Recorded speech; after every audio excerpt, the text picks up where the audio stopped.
54-54 the score. Glassroot's next free throw goes, and the Eagles lead by 1, 55-54, with 1:08 left to play in the game.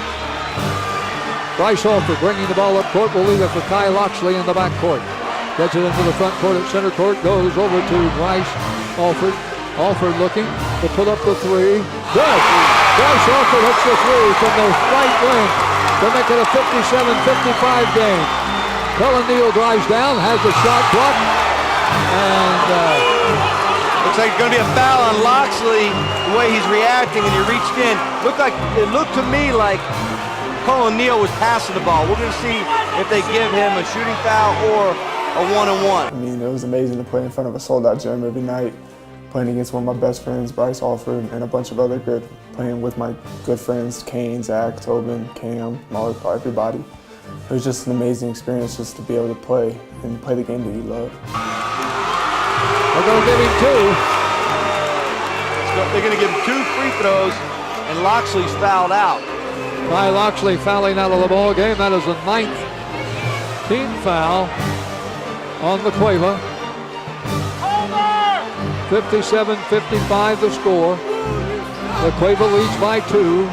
El Dorado will have Cullen Neal at the free throw line to shoot 2 free throws. When they were going at each other, you know, every one of the games and every minute of the game seemed to play a lot like that. It was really exciting. When we looked around and saw the people that were in the stands, it wasn't just El Dorado fans. It wasn't just LaCueva fans.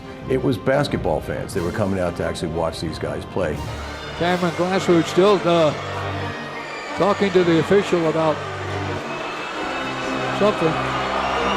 Cullen Neal shoots a free throw and hits it. Albuquerque Journal scoreboard, 1 minute left in the game. Sandia leads Manzano 48-45. Cullen Neal with a chance to tie the score, and does. Score tied at 57 with 46 seconds left to play in the game. 57-57. Ball inbounded to Bryce Alford. Alford's going to be double teamed in the backcourt. Trying to break the double team. They'll get it into the front court and calls timeout. So there's timeout on the court. 39 seconds to play with the score tied at 57. They could shoot off the dribble. They were terrific catch and shoot guys. Every way that you can conceive of shooting a three-point shot, they had planned it out. They had rehearsed it thousands of times, and it didn't matter. Coming off a screen with the ball in hand or without, and don't leave them wide open with the game on the line. I've always kind of been the guy that late in the game, it doesn't matter what team I'm on, I've always wanted the ball in my hands. I've always trusted myself, and I've always had that ability just to make the right play, whether it was making a shot, a big shot like I did in that game, or just making the right play to get my teammate an open shot. I think that's one of my best qualities as a player, is just that I was given that ability to kind of blank everything else out. And you know, that place was loud. I was basically that whole last 30 seconds, I was 5 feet away from the entire El Dorado student section, just screaming at me, you know. And I always get asked like about how I can blanket all that out, and I don't really have an answer, to be honest. It's just kind of something where, you know, I'm so focused at the end of the games, and I've always just been really good at making the right play at the end of games. We set a high screen for him. Might have been Griego or Calvin Allen set a screen. He came off the screen and just pulled a 3. And I mean, it was an NBA 3. And hit the shot, and the place went crazy. It was the loudest I think I've ever heard a crowd in a gym in a long time. It was awesome. To put the ball in play for LaCueva is Andrew Miera. Miera gets it into Bryce Alford. Guarded by Cameron Glassroot in the backcourt. Alford moving to his left for the right-hand dribble. Brings it into the front court with 31 seconds left to play. Alford works well near the center stripe. Still working out on the left wing. Well, I kept my eye on the official the entire time because they were counting the 5 seconds off, and I wanted to make sure that I could get it down as close as I could to the 5-second call, and then get, I think Cameron Glassroot was guarding me, and get him off me. Just trying to waste as much time as I could. I knew that we needed to have the last shot. It was a tie ball game, and I knew if Cullen got any kind of look, he's just like me in that sense, that he's going to make a big play. So I wanted to make sure that if we made a shot or got a shot off, it was going to be right at the end. And I ended up having to throw the ball to Andrew Miera with about 10 seconds left. Got it back and just pulled up. I had a few guys on me, and I ended up seeing out of the corner of my eye, I remember as I was in midair, I saw Justin Griego under the basket, and he looked open to me, and I almost jumped up and passed it to him, but just decided to take the shot, and it ended up working out. Guarded by Glassrud, 24 seconds to play, score tied at 57. Alford starting to drive, now will drive down, turns around, comes back out. Still out on the left wing with a right-hand dribble. 16 seconds left to play in the game.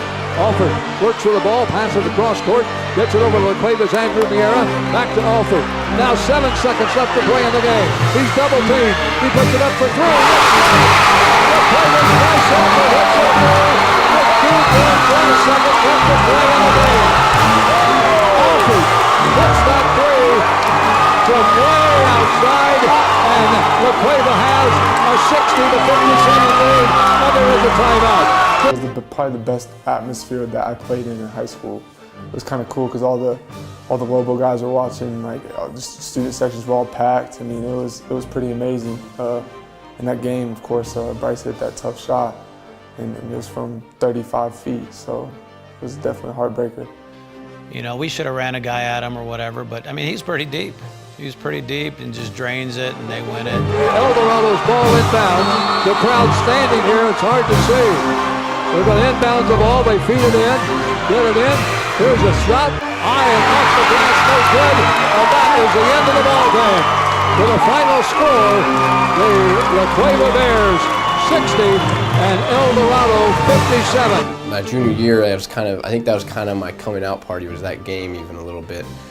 Just hitting that shot, and then people realizing just the type of leader I was for that team. At the Eldorado Gym here in Albuquerque, as these two teams ranked in the top 10 play against each other here on the Eagles' home floor, and the LaCueva comes away with a 60-57 win on two big threes by Bryce Alford. The thing about it was that we were best friends. We grew up with each other. We know each other. We knew what each other were going to do. We knew how each other were going to play. So I just think like being the thing that we're best friends is just made the rivalry awesome. You know, the rivalry in itself is pretty hardcore. Football, any sport, tennis, whatever you want to talk about.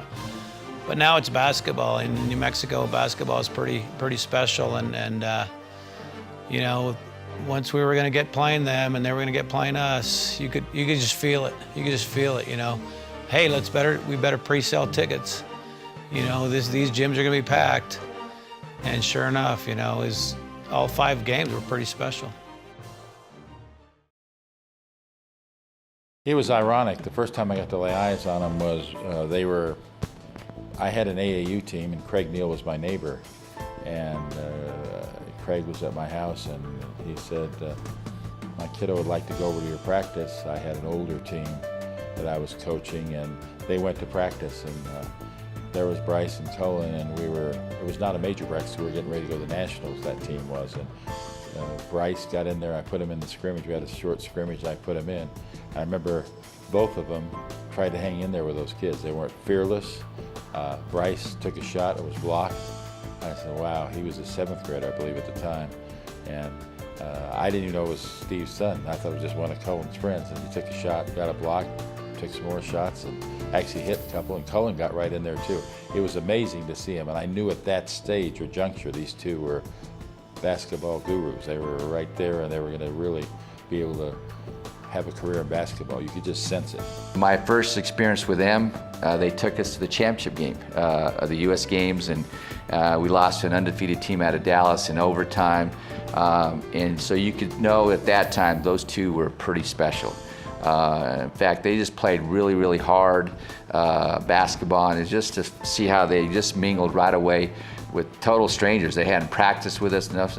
They just came in, and you could tell, like I said, I was pretty excited to have them for the next 6 years in club basketball. When growing up in Iowa, we never played together in Iowa, so we came to New Mexico, ended up going to the same middle school at Eisenhower Middle School. That was the first time we really ever played together, was there. But we'd always been like workout partners, played one-on-one against each other, stuff like that. So we were very familiar with each other, but the Eisenhower days was when it started it off, and from then on, we just, we clicked on the court. They complement each other when they played for me, I really did. I thought they were both very good and one would pick up the other, and they were the best tandem I ever coached. I coached for 20 years in AAU basketball. I never had a better tandem of guards, so I think they did fine together. And we're both very unselfish players, which is I don't think people realize that. We're both looking for each other. Me and Bryce actually worked really well together because we knew what each other did, we knew what each other wanted, where they wanted the ball. So it actually worked out really well. The thing where, you know, either he was hitting or I was hitting, and in AAU it was definitely a cool experience because there were games where he would just be going off and I'd just let him go off, you know, just give him the ball and let it get out of his way kind of thing. And I think he did that a couple times for me as well. And then there were also games where both of us were hitting and we were just killing as a team. And it was just a really fun experience to be able to go from the high school days of playing against each other and then actually being able to put the same jersey on. It's a great story. When I first started, I put them on each other one time at practice, and they really went at it. But I had nobody else who could guard the two of them. These were exceptional athletes, both of them. And it was funny that they went hard head to head, and they each kind of questioned me why. And I said, because you're the two premier players, and you only get better guarding each other. And they accepted that. Cullen was concerned at one stage. Of course, he was just in 9th grade that he was maybe not a starter anymore. And I said, no, I'm putting you against each other because both of them wanted to excel, and I thought that was the way to bring the best out of them. And they would lock horns, and they'd go at it pretty hard as if it was a real game. So I think it brought the best out of both of them, each one of them. You know, if one started hitting shots, the other one started hitting shots. And I'd say in most cases that was real healthy for the team because that made it tough for teams to defend us. It also opened some opportunities for the other kids that were playing. And so, but their competitiveness, they like to be, you know, compete against each other and you know, see who would score the most points and stuff. And but that competitiveness is probably one of their biggest traits. Our goal was to just go win every game. Didn't matter who we played against. Didn't matter. Could be playing versus the top five, top one, best player in the country. Our goal was just to go beat whatever team we could. So I mean, there was a lot of players from New Mexico on our team, and it was nice to get all the players from New Mexico together and go win a bunch of games. Guys ended up staying on my AAU team for a long time. You know, Kevin Sides was on my AYBL team in 7th grade, and Calvin Allen and Cullen and DJ Blackman from Clovis ended up playing with us too. And it was cool because we played together like that, and then once we got to high school, we kind of went our separate ways. But then every time during the summer, we'd all come back together, and it's just that cool thing of just being able to play and be competitive against each other, and then you come back in summer, and whoever kind of had the upper hand, you kind of get to talk a little smack to each other, you know. But it was definitely really cool to build those friendships at a young age, and then be able to keep it going that long. We always talked a little crap during the AAU, just who won the state championship, who played better, all the above. I mean, there was always bragging rights.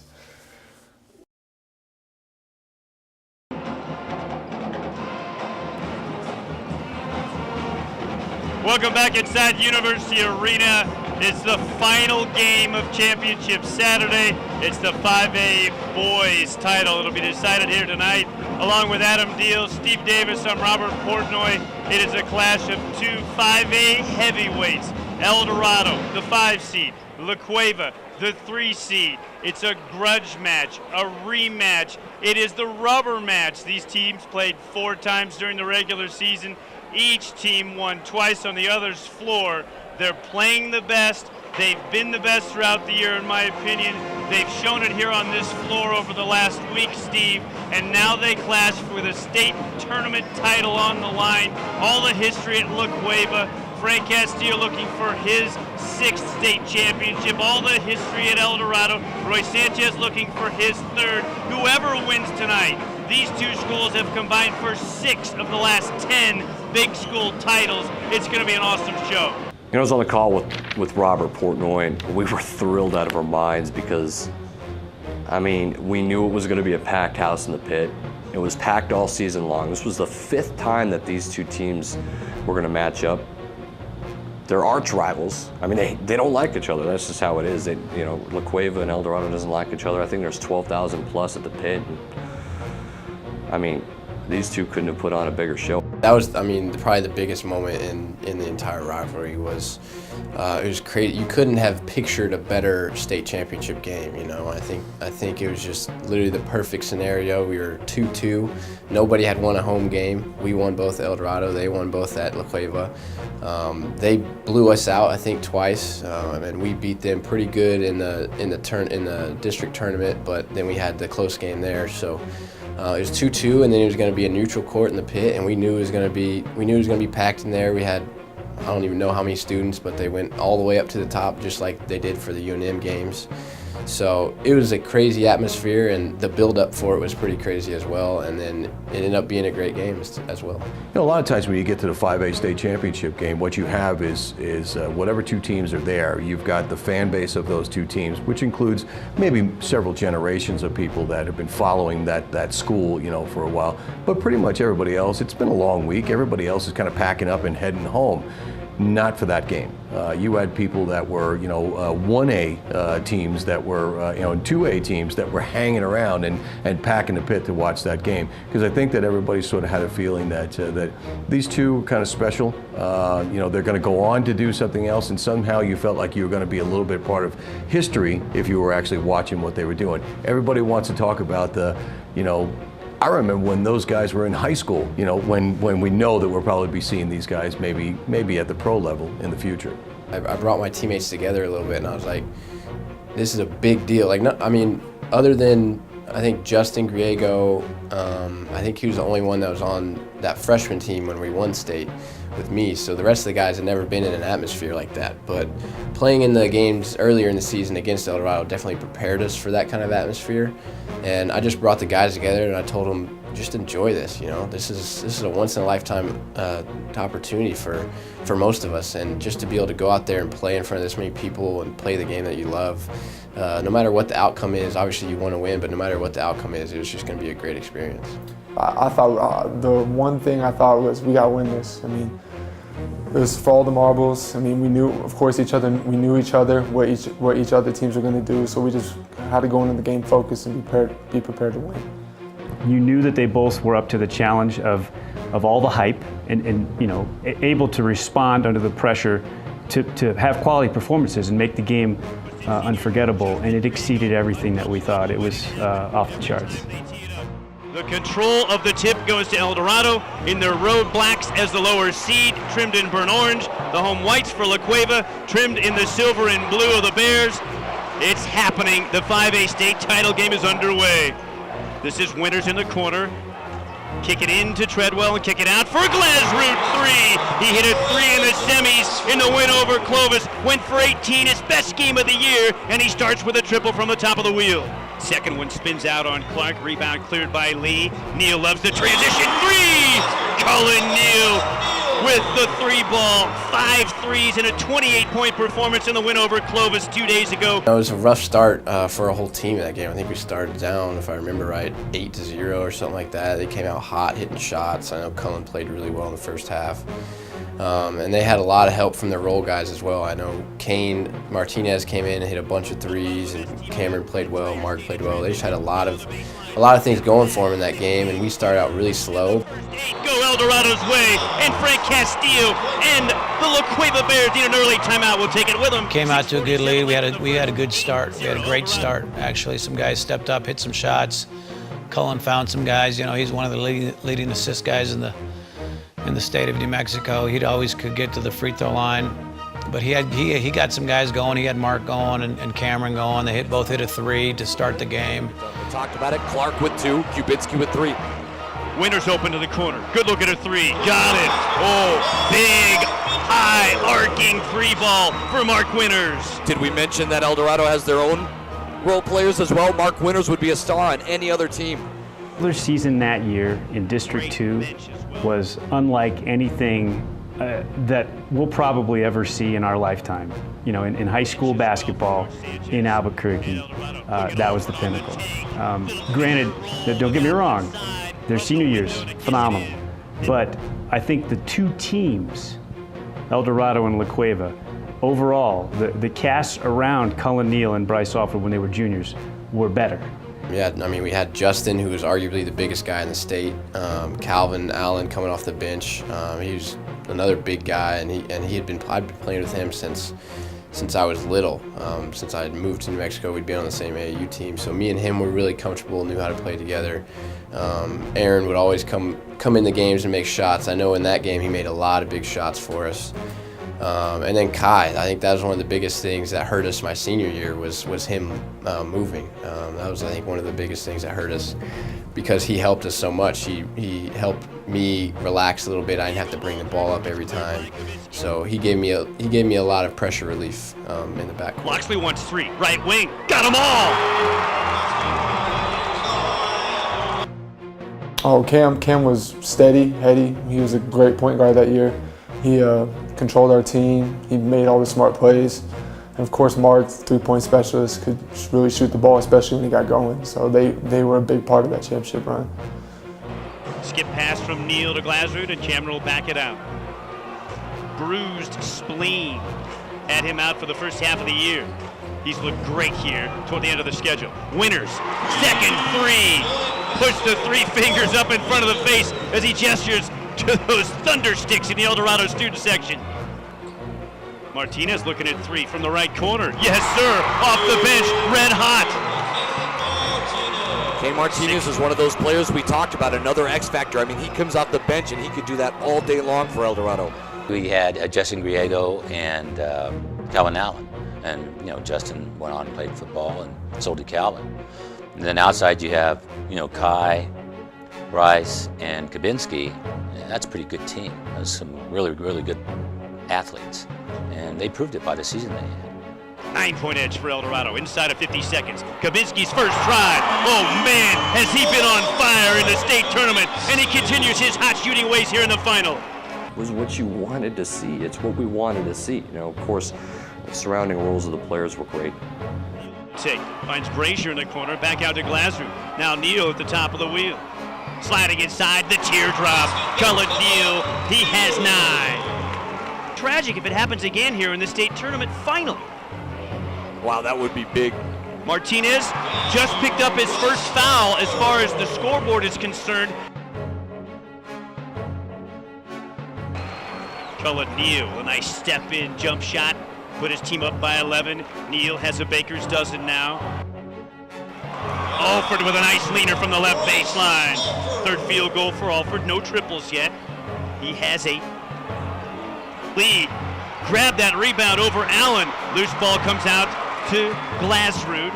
Neal fakes the triple. Rises over Griego. Oh, the high-arcing floater. Neal with 15. He loves the big show when he's showing up in the state final with 15.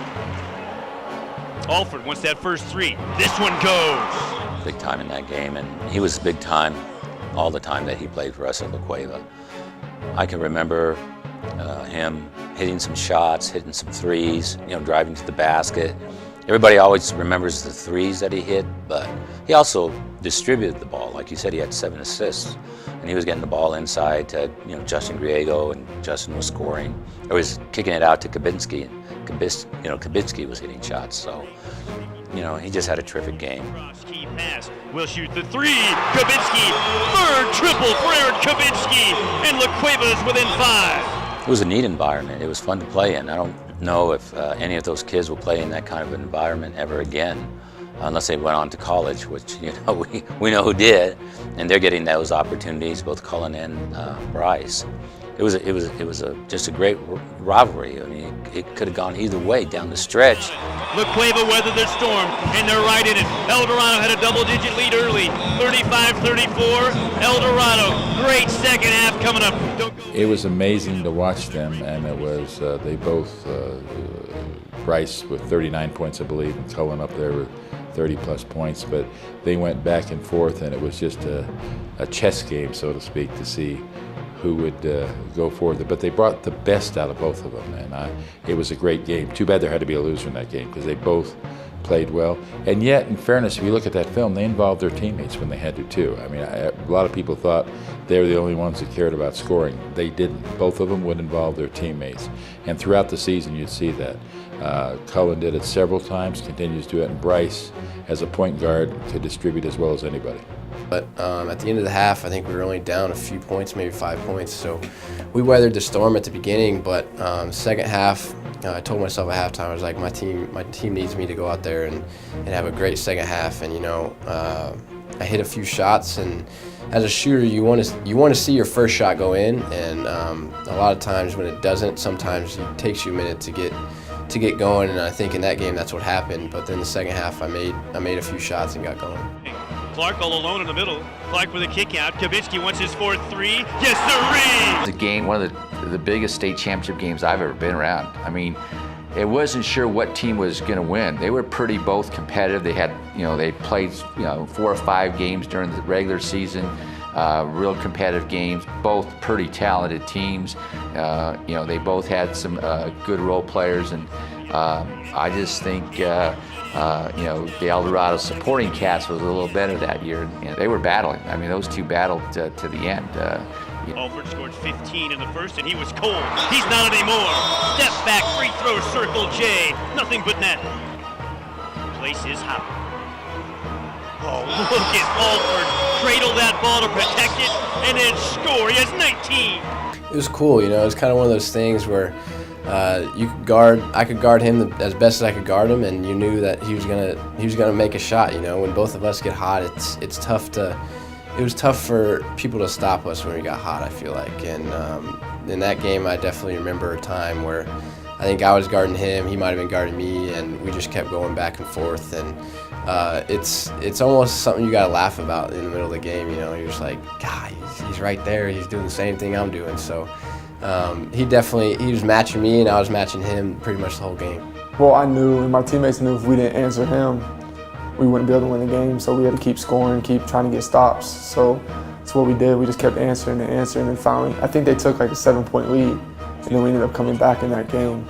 So we just knew we just had to keep getting stops and keep getting scores. Cullen with 17. Now Bryce with 19. Martinez wants another 3. Why not? Boy, he's shooting it great. It was us, they'd score, we'd score, they'd score, we'd score. It was just a neat thing. Unfortunately for us, we were on the wrong end of it, but it was a special moment. It's tailback maybe in the history of New Mexico high school football. Loxley, elbow jumper. LaCueva leads by 2. That try to foul out Cullen Neal. Try to press his buttons a little bit. Neal with his 4 fouls. 4 fouls. Shoots the floater in. Going right to the rim. He got it. Martinez with that late sweep fouled him. Bryce Alford with 23. The three-point shot can be a backbreaker for the emotion of your opponent. Comes at the right time. It could be the dagger that crushes your team. It could be the thing that buoys the guy that gets it, or the team that gets it and crushes the other team. With those guys, whenever one of those daggers was thrown, the response was to chuck back another dagger. So they just went back and forth at each other, and then it became a chess match of who's going to make the first mistake, if you will. And it went, as you point, 20 points back and forth. It took a while before somebody didn't quite get one in. Martinez called for his 3rd. Neal with a step back 3. Got it! Coach Alford's history at UNM. He is the champion of the Mountain West Tournament. Cullen Neal is unconscious. Inside of 4.5 minutes. Alford pulls up. Oh, 3! Alford another. He was fouled! Oh, my! Oh, and this place is going absolutely wild. On our right-hand side, the LaCueva fans are going nuts. But they match each other very well. That competition, somehow you felt like you were being privy to something that was going on between the two of them in one-on-one in gyms, that we weren't there for, before, not during a game, just the two of them going at each other, and that game just sort of carried on through their youth and on up into high school. We were being, basically we were being led in on something that was very private between the two of them, this competition, and how much fun was that to watch. Completes the steal. Neal's alone. He's gonna go again. Got it this time. 14 seconds left. Alford, stripped by Glasser, got it back, goes inside, scores. 7 seconds to go. Timeout, La Cueva. That's their last. You know, Bryce had 39, I believe. Cullen had 34. Big write-up, you know, Indiana, New Mexico kind of write-up in max preps, I think. That was an exciting game. I mean, 12,000 people at least, you know, watching the best players, and it was pretty fun. Gonna have to catch it and shoot it, and in a huge hurry.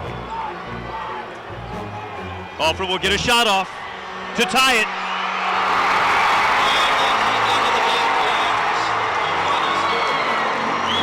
El Dorado, your 2012 5A boys state champion. Honestly, I think I went straight to my mom.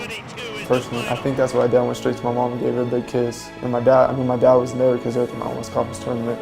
But I mean, it was just tears of joy. I was really happy. It was awesome.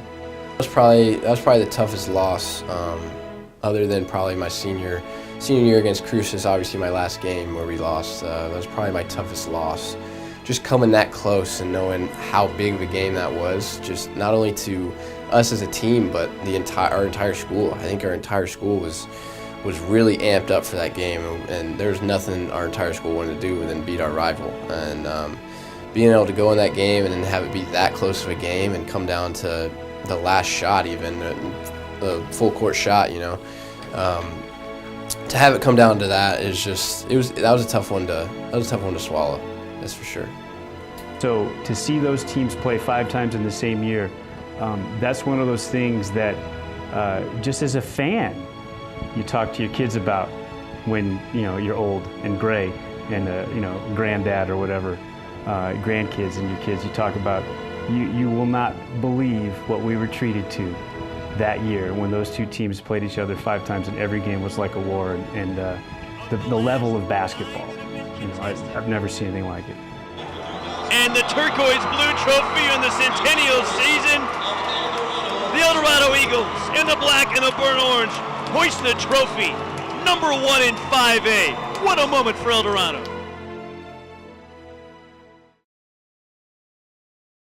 The game that probably stands out the most outside of that one is when they played in El Dorado's gym as seniors, and Cullen started off on fire, just could not miss, and that was the night that it ended up that Bryce went for 52. So you have Cullen playing an unbelievable game, getting to 20.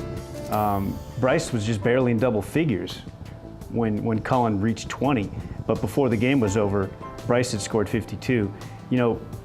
Steve Davis and I had talked about the possibility at some point along the way, because Bryce had come close a couple of times, that he was going to score 50 somewhere at some point. And he even talked about it during the pregame show that particular night. We discussed it. And sure enough, that's the night that it came to fruition. I do remember that. And Bryce almost single-handedly brought his team back, because there were a couple of times where they got down double digits and it looked like it was over. That's definitely the most memorable regular season game that I saw between them. That was a cool game for me. It was something that my dad had kind of made fun of me a little bit, because I was averaging, I think, 40-something at a time during that season, and how he averaged like 36 in high school. So we were kind of going back and forth, like comparing each other our senior years, and he was bringing up that his career high was 56, and I'd never gotten over the 50 mark. I had 49, 48, 48, 47, all these 40 numbers, but I'd never been over 50. So that game, I came out hitting shots early, and I had, I think, 20-something at half, and we were staying in the game, and I don't think about that kind of stuff during the games. I could care less how many points I have. I'm trying to win every single game every time I get out there. That's my main objective. But towards the end of that game, we were down. I think we were down quite a bit, probably 15, 16 points, and I look up and I had like 46 or 47 with, I think, about 45 seconds left in the game. I was like, I can get this. I can get this. Give me one more shot. I can get this. Lays it in. They got the foul. We got it.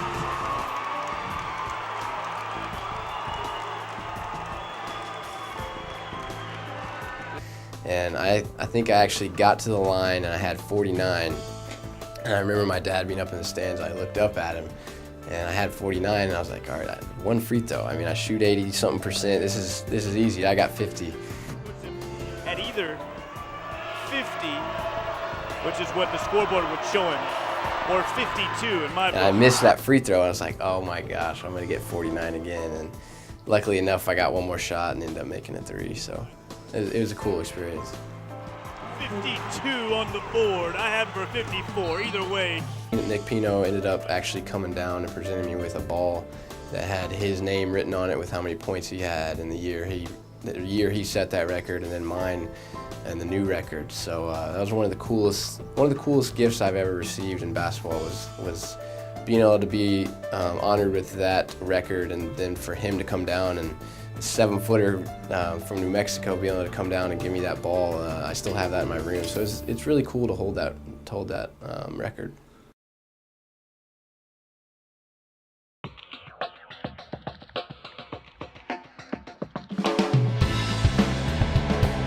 Gets his team to buy into team.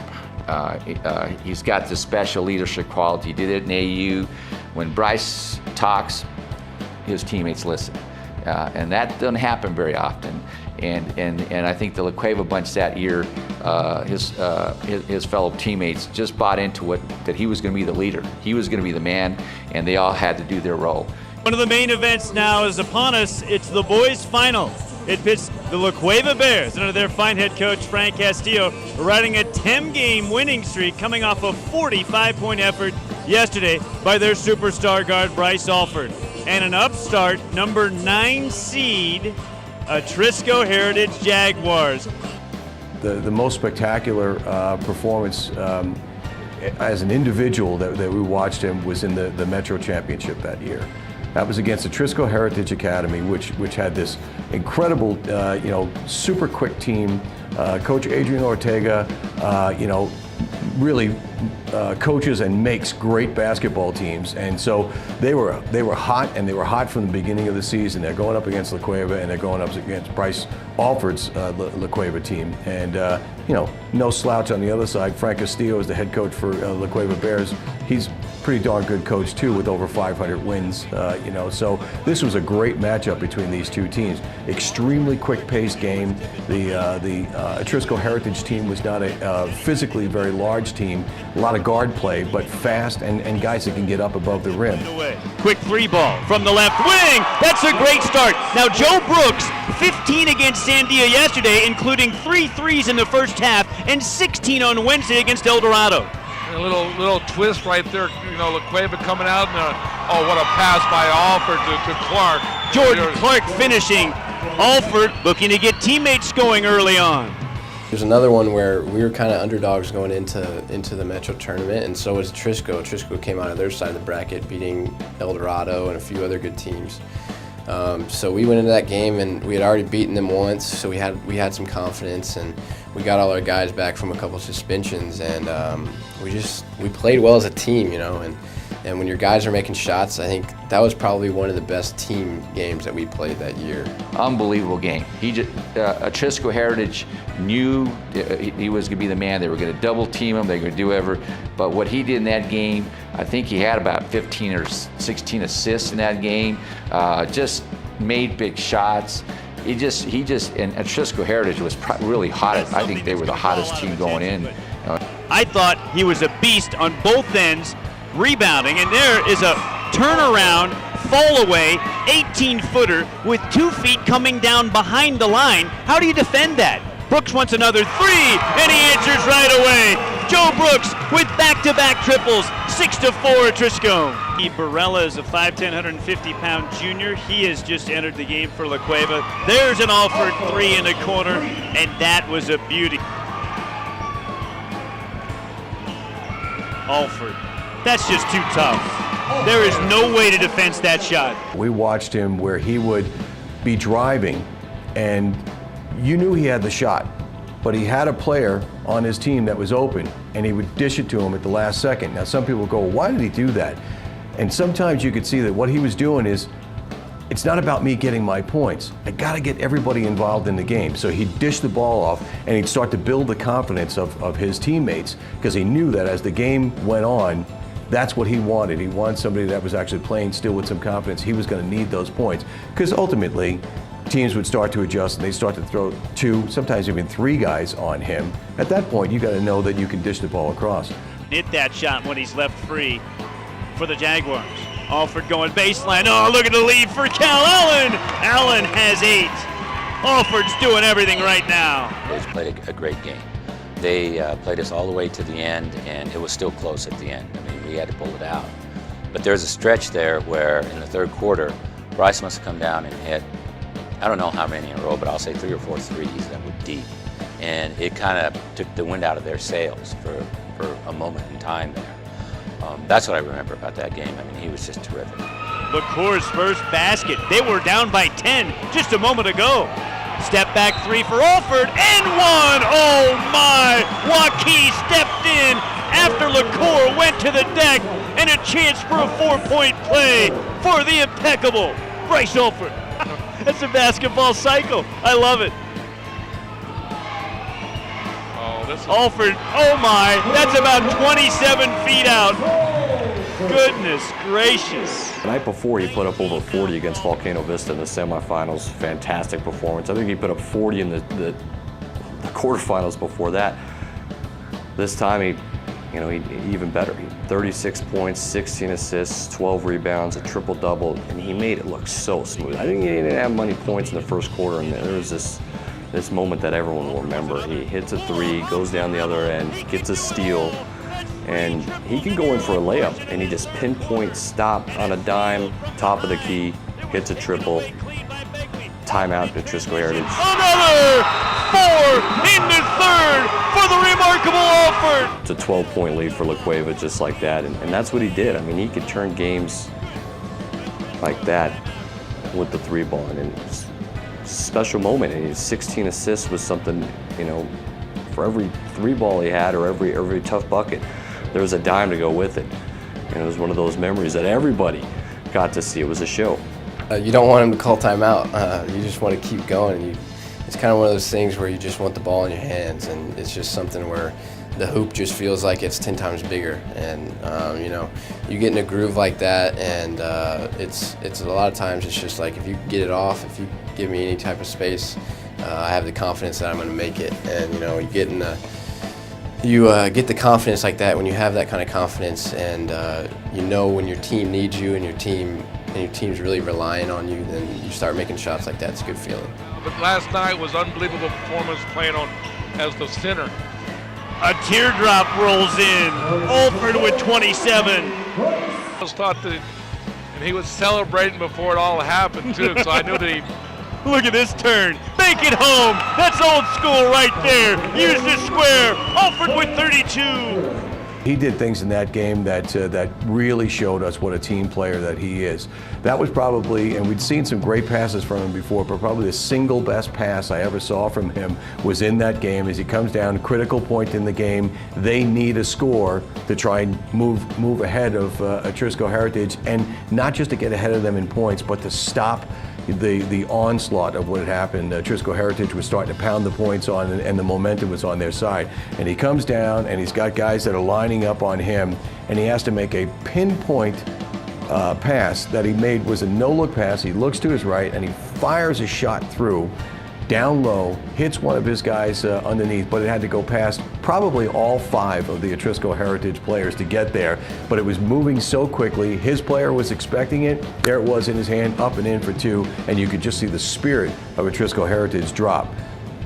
They came back and continued to battle because they're a great team too, but it's that kind of thing that if you can get your opponent's hands to drop down a little bit, that's when the knockout punch usually comes. His team had fallen behind by 13. Alford again on the dime, and Clark at the rim. Going to work. Scoop. Finger roll. Alford with 34. Alford will handle the ball as long as he possibly can. That's the strength of Alford. He's going to either get fouled or create something. Absolutely incredible. Bryce Alford with 36, and a chance for the old-fashioned three-point play. It's not very often that you get to witness a triple-double in a high school basketball game. That's the first thing that jumps out at you. Bryce and Cullen both were threats for a double-double almost every night that they played, but Bryce, his senior year, was right at the top of the scoring chart every night for La Cueva in all three categories. So we knew it could happen, and it did. That particular night, it was, you think about it, to go 30 plus and have a triple-double all on the same night, that's an unbelievable performance, and that's one of those that sticks with you for a long time.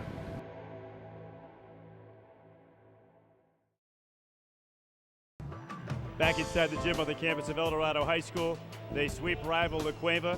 They clinch District 2's regular season title for 2013 at 5-0 with one game to go.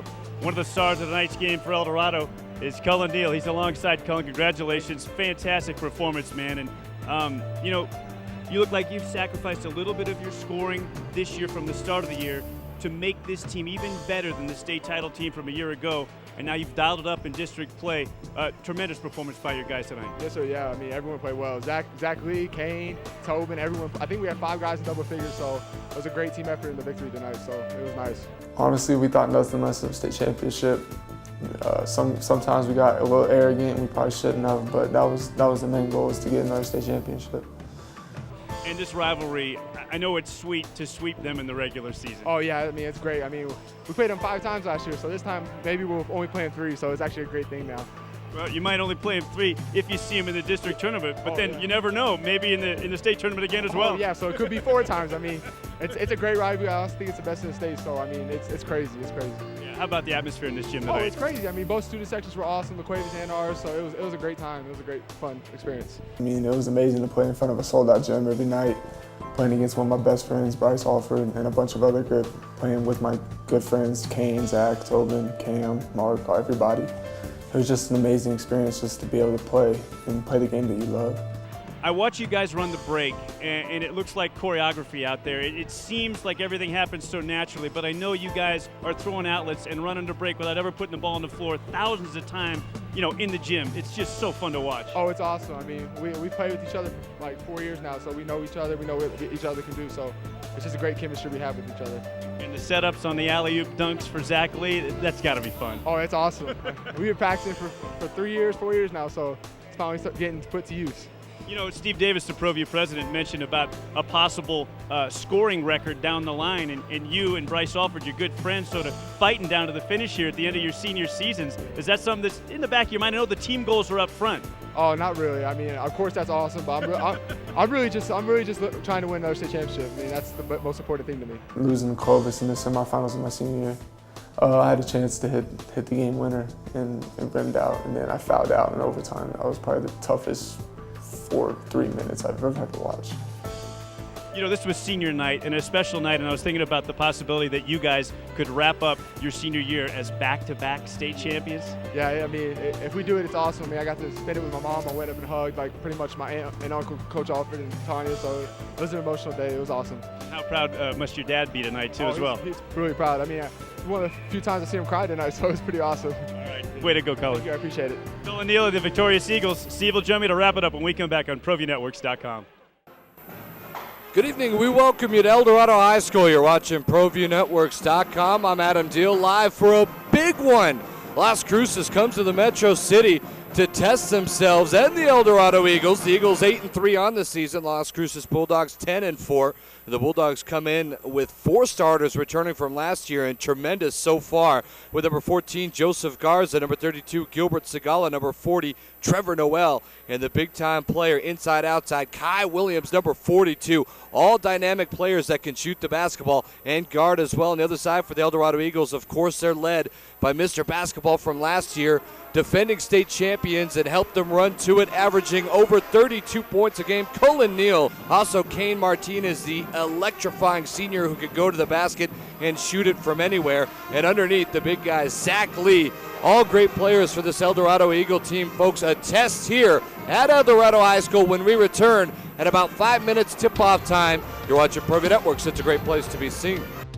Senior year, Cullen Neal is playing against Las Cruces, who is eventually the 5A state champs, and no one would have known it at this time because Las Cruces went down to Albuquerque and just got hammered by El Dorado. I mean hammered. It's in large part due to Cullen Neal.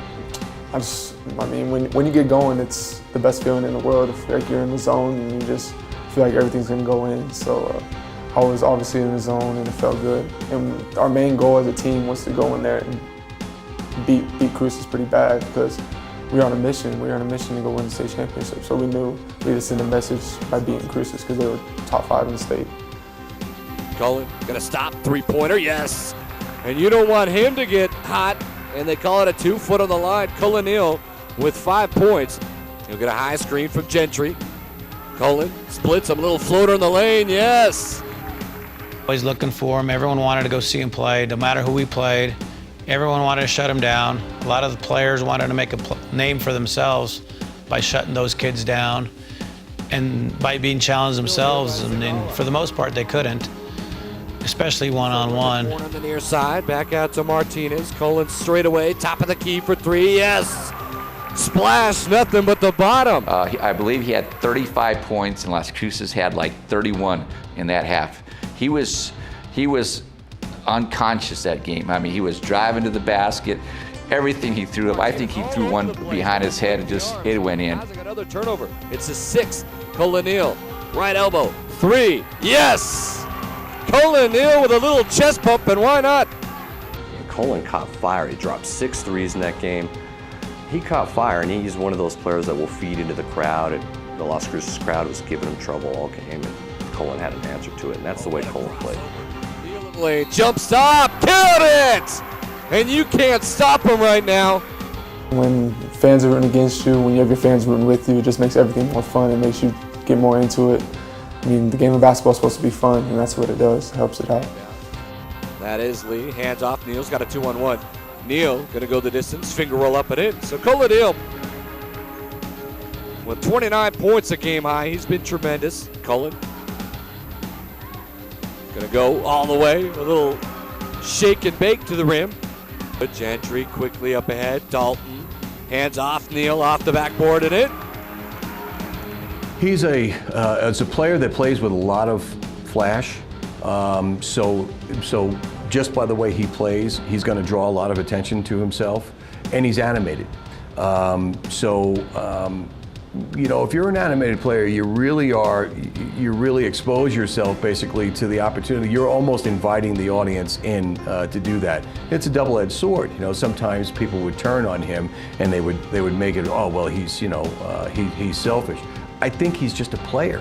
I think he's just a gamer, and he wants to play, and he wants to play hard, and that's the style of game that he plays. He's gonna come at you with his best game, and he's gonna try and get into your head and control the outcome of this game. Play by Woods, no, couldn't get it to go. Cullen Neal on the outlet, he's got a 2-on-1. He'll go the distance and foul. Now, he was always a marked guy. Certainly, Bryce was always a marked guy. They both had bullseyes on their chest and on their back all the time, and guys were taking shots at him whenever they could get him. And the crowd, obviously, except for his home crowd, they were public enemy number one. So they were the targets of everything. Las Cruces Bulldog fans not happy with Cullen Neal. Here's a timeout going to be called. He averaged over 27 points a game as a junior. By the time his senior year was done, he was at 26. But he raised his assist total by almost 2.5 per game. He averaged over 7 assists per game as a senior, and it was down in the 4.5 range. He was very smart about the way that he went about it his senior year, and when he needed to take over a game offensively from a scoring standpoint, he still would. So yes, he did sacrifice a little bit, but in the end, he had a spectacular year, and maybe in some ways an even better year. Honestly, the Cruces game was probably, it was a lot of fun. We won by 40. We were having fun together. Everyone was getting buckets. Everyone was playing well. The whole team, I think like the whole team scored that game. So it was just an overall fun game to play. Garcia and Cullen Neal came down with a board. He's going to run with it. Neal, hands off the glass, and in Hinton. He was, I've never seen a kid, in one half do what he did. I think it was 35 points, if I'm not mistaken, he had in that first half against Las Cruces, and they blew him out by 34. I think Cullen could have had 50, 60 points if Coach would have let him stay the whole game. One of the best things about Cullen Neal was the way that he played the game, the joy, the energy, the exuberance with which he played the game. A lot of people looked at Cullen's bravado, playing to the crowd. A lot of people looked at it as arrogance, as cockiness. Well, he certainly is an incredibly confident player and still is. But he just had a feeling of fun every time that he stepped on the floor. And to me, that's where all that came out. Honestly, when they won the state championship, I was like, this really stinks, because I knew we beat them pretty bad earlier in the year. And it's kind of upsetting because we knew we probably should have been in that spot that they're at.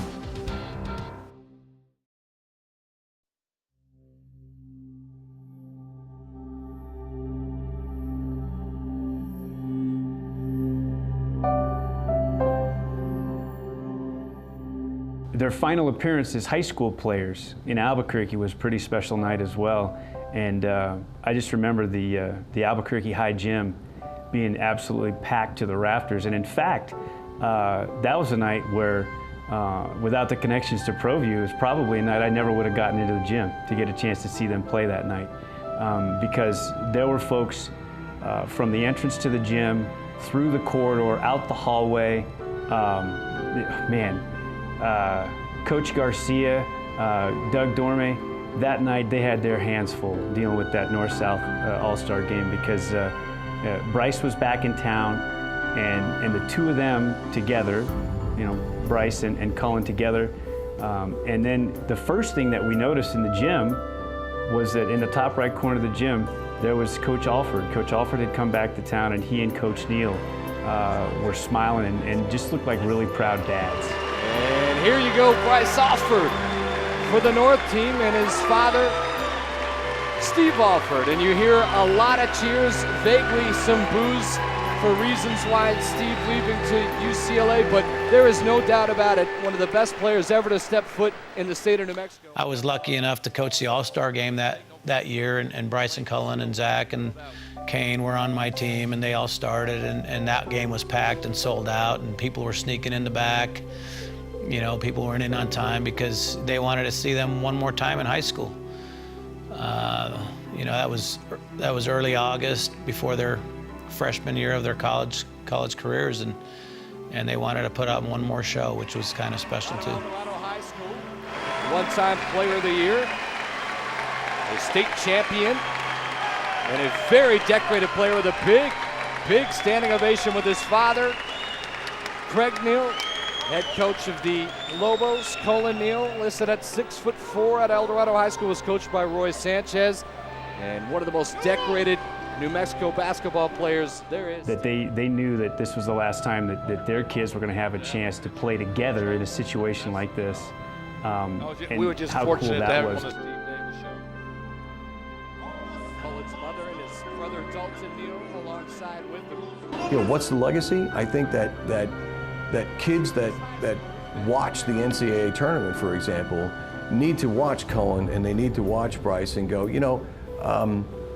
they played here. I could do this too, and this probably happens in communities all over the country, but these two at the same time being here and being friends and competing against each other was kind of a special experience and a special example, I think, for young kids coming up that, I can do this. I got to work hard and apply myself, but it no longer is a goal that's just, a totally unreachable goal. I know somebody that's actually done it. I knew that guy when he played in high school. So I think that's a big part of the legacy is, that people remember them as hometown kids. Bryce, a little no-look, Kane Martinez, finger roll. Oh, it was awesome.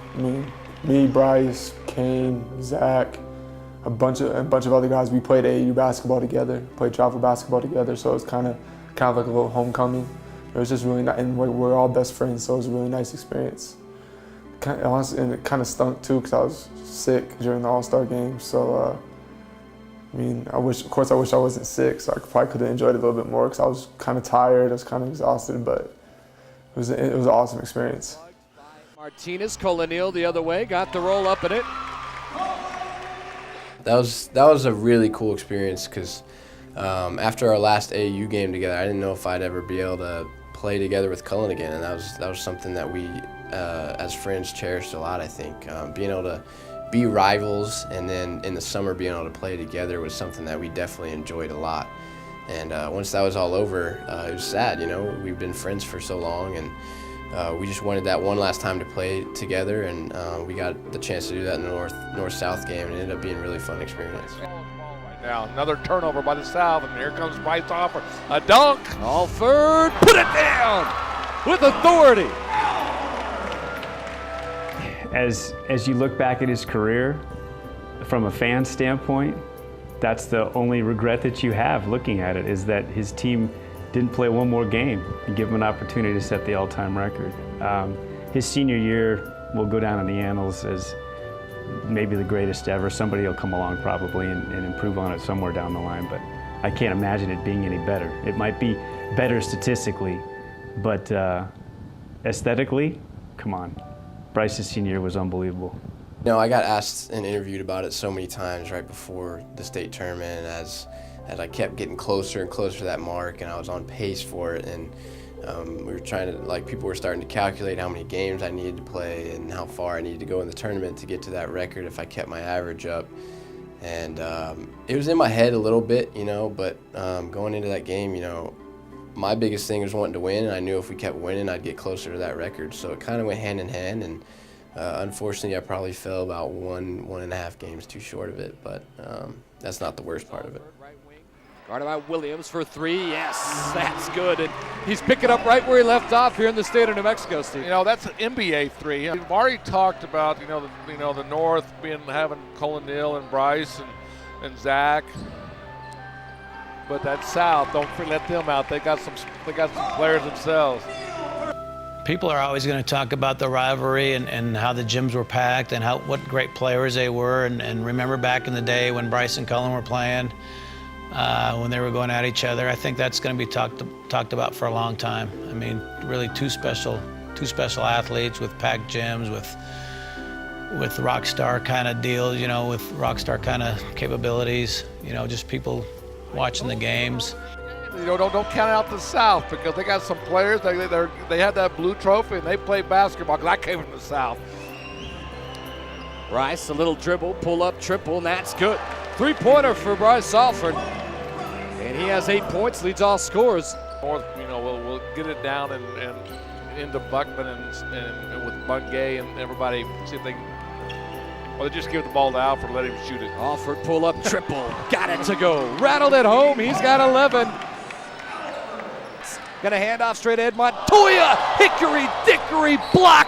Get that out, says Cullen. It's interesting because, you know, for a while we thought that we were going to get to watch Bryce play coming to the University of New Mexico because that originally he was committing to the University of New Mexico, and then when Coach Alford took the opportunity to go and play at UCLA, things switched around on us, and Cullen, who we thought we were going to lose, who was going to be going out to St. Mary's out in California, wound up staying here. So, you know, I think that the population that fills the pit to go and watch UNM Lobo games, a lot of them are there because they remember what they saw of Cullen in high school. Of course, he's got a pretty good group of guys around him as well. 9:12 of the clock, Cullen a little shake, got by. Kai Williams floats it up and in, and that's something Lobo fans love to see. Cullen with a bucket, he's got 10. Neal, fade back, triple, got them all. Hand off, Lee, showtime! You think they played before together? The all-time assist leader, he's third all-time in scoring. He's the leader in New Mexico high school history in free throws. None of that sounds to me like a selfish player. That sounds to me like a winner. Winners get to the foul line, and when they get there, they make their free throws. Cullen did that. Winners set up their teammates. You don't lead your state in assists without doing that. Because they had the ball in their hands all the time, both Cullen and Bryce, sometimes it looked like they were taking over a game unnecessarily, but everything started with them. So to say Cullen is a selfish player is, it's not only wrong, but it's just ill-conceived. Definitely not a selfish player. Yeah. I mean, I think I could have did some better things for myself, but and for the team, and of course a bunch of people would think that, but I think I did it the right way and how I wanted to do it. The North yet to get a bucket here. Alford, a little shake, a little bake. And now he's going to jet away, and he's got a burst of speed off the window in it. That was about as good as a going out party as I could get before I left New Mexico, you know, to be able to be welcomed back like that after I left, and then play well like that and be able to play with all my buddies from high school. It was really fun. So here's Bryce. He'll be guarded by Montoya. Bryce going to pull up, 3 underway, rattle it home, spun it in, and good. And then with Bryce, we don't get a ton of coverage of UCLA, but we did get to watch him in the tournament. And the NCAA tournament is kind of like, that's where everybody wants to make it to. And what I got the biggest kick out of was watching him is that's a pretty big stage, a kind of stage that could gobble up a lot of people. And he played exactly the way he should have played in the role that he was expected to fill out there. He came in as a role player and made things happen, didn't shy away from it and everything, and that's the kid that we were accustomed to seeing. You know, they need some spark right now because, you know, Bryce Alford will just shoot it in. Alford for 3, right back at you. I've watched him a few years. Kai Williams for the South, Joseph Garza, Olkey, Fernandez, and Montoya turnaround jump. Alford fades back, got it. He's got 32. Alford, step back, a little stutter. Steps back, deep triple, yes, rattled it home. 35 points. I'm going to look at them the same way I looked at Kenny Thomas and A.J. Bramlett. That was a big rivalry, you know, when Kenny was a senior and A.J. was a senior, and those games were packed. You know, they were packed at Albuquerque High, they were packed at La Cueva. I think it's just going to be one of those things when they talk about Bryce and Cullen. You know, all the people who have been around for a while are going to go back and look at different things. I can only talk about it on what I've seen in my career as a coach. But I think their legacy is going to be that it was, you know, competitive, but at the same time it was cordial. South, I mean, with the North. Cullen got to step inside and to lay it up at it. They got to get back in defense.